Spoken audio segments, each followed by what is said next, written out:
चाहत की मम्मी से लेकर विवियन डिसाना की वाइफ तक ये सब के सब अविनाश मिश्रा के पीछे क्यों पड़े हैं? आखिर अविनाश मिश्रा ने ऐसे कौन कौन से कर्मकांड इस घर के अंदर कर दिए कि जो उनके दोस्त विवियन डिसाना और आई शुड से के बड़े भाई तक लगने वाले, बड़े भाई मानते हैं ना, उनके साथ ऐसा क्या किया था? वैसे तो 2 बार किया है दोस्त। और नूरन अली जो कि विवियन डिसाना की वाइफ थी, पहले भी समझा कर गई थी, लेकिन विवियन को शायद समझ में नहीं आया और आते ही दूसरी बार फिर वही मुद्दा उठाया।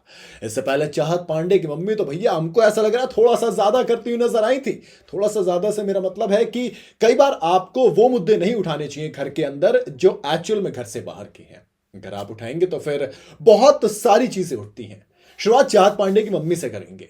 नहीं, चलो विवियन से करते हैं क्योंकि विवियन ज्यादा इंपॉर्टेंट है। भाई विवियन डिसाना को अविनाश मिश्रा बड़ा भाई मानते हैं।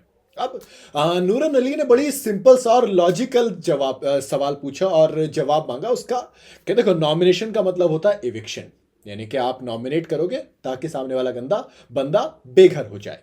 अब आपने नॉमिनेट किया विवियन डिसाना को, तो नूरन ने कहा कि मुझे बुरा लगा and I literally felt hurt.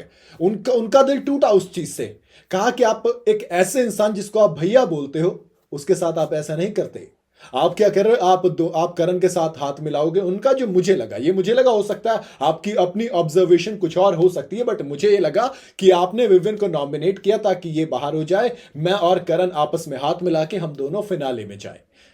Great observation. वैसे नूरन अली ने काफी हद तक उस एंगल को टच किया जिसके बारे में विवियन को बात नहीं करनी थी। विवियन जिस चीज को इग्नोर कर रहे थे, क्योंकि जब ये नॉमिनेशन वाला सीन हुआ था तब नूरन अली जब मिलने के लिए आई थी, not by face to face, by video, वो जो वीडियो में मुलाकात की थी उसके दौरान बड़ी आराम से समझाया था विवियन को, लेकिन नहीं माने। बट लेट्स सी, क्योंकि फिर आई हैं, फिर समझाया है, तो देखते हैं क्या होगा। इसके बाद आता हूं चाहत पांडे की मम्मी पर। पांडे जी की मदर ने बोला कि आपने वो जो कैरेक्टर असैसिनेशन किया था कि गीले उसमें पसंद है, शर्टलेस पसंद है, देखो वो ठीक है, उस पर बात की, बट मेरे हिसाब से थोड़ा सा ज्यादा हो गया। वहां पर अविनाश को इतना भी टारगेट नहीं करना चाहिए था। मैं ये नहीं कह रहा बात नहीं करनी चाहिए, बात की बहुत बढ़िया, और अविनाश ने सॉरी भी बोला। आप उसके बाद एक्सेप्ट नहीं कर रहे हो तो वो शायद थोड़ा सा गलत हो जाएगा, क्योंकि दोस्त इस घर के अंदर कौन कौन किस किस को क्या क्या बोल देता है आपको कोई आइडिया नहीं है। मैं इंक्लूडिंग चाहत बता रहा हूं, चाहत ने भी कई बार ऐसी चीजें बोली जिसका बाद में चाहत को भी लगा है कि हाँ यार इतना नहीं बोलना चाहिए था।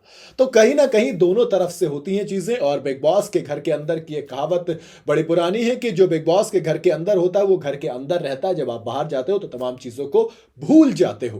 अब जब अविनाश कह रहा हूं, अविनाश के कैरेक्टर पर जब चाहत की मम्मी ने सवाल उठाया तो वो भी तो गलत है ना। सामने वाले ने किया, चलिए ठीक है, लेकिन क्या अब आप जो उसके साथ नेशनल टेलीविजन पर कर रहे हो, सोचिए जरा, उसकी माँ जब घर, अभी तो उन्होंने शायद नहीं देखा होगा, लेकिन जब उसकी मम्मी बाहर जाके देखेंगे तो फिर कितना बुरा उनको लगेगा।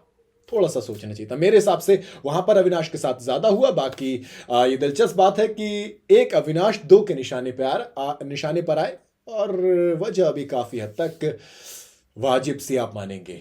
रिएक्शन थोड़ा सा ओवर हो सकता है बट वजह वाजिब रही। तो बाकी आपकी अपनी मर्जी, आपके हिसाब से कितना सही कितना गलत, कौन कितना कायदे में था और कौन कितना फायदे में था, आप अपनी राय मुझे कमेंट में जरूर बताइएगा। वीडियो अगर आपको पसंद आई हो तो इसे लाइक और शेयर जरूर करें, और जाते जाते चैनल को फॉलो और सब्सक्राइब जरूर करते जाइएगा।